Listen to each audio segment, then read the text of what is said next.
रसूल करीम सल्लल्लाहु अलैहि वसल्लम की बारगाह में एक सहाबी हाजिर थे।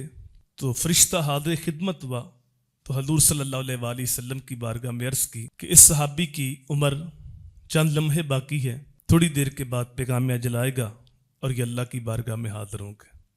तो हजूर सल्लल्लाहु अलैहि वसल्लम ने उस सहाबी को बता दिया। तो सहाबी ने अर्ज़ की, या रसूलल्लाह मेरे पास वक़्त थोड़ा है, मुझे कोई ऐसा अमल बताएं जो मेरी बख्शिश की ज़मानत हो।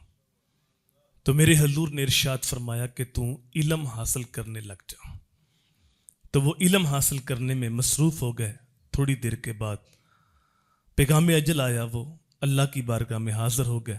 रावी कहता है इल्म हासिल करने से बेहतर कोई और अमल होता तो हजूर सल्लल्लाहु अलैहि वसल्लम उस वक़्त वो इरशाद फरमाते, इल्म हासिल करने से अफजल कोई और इबादत होती तो उस वक़्त हजूर सल्लल्लाहु अलैहि वसल्लम उन्हें वो इरशाद फरमाते।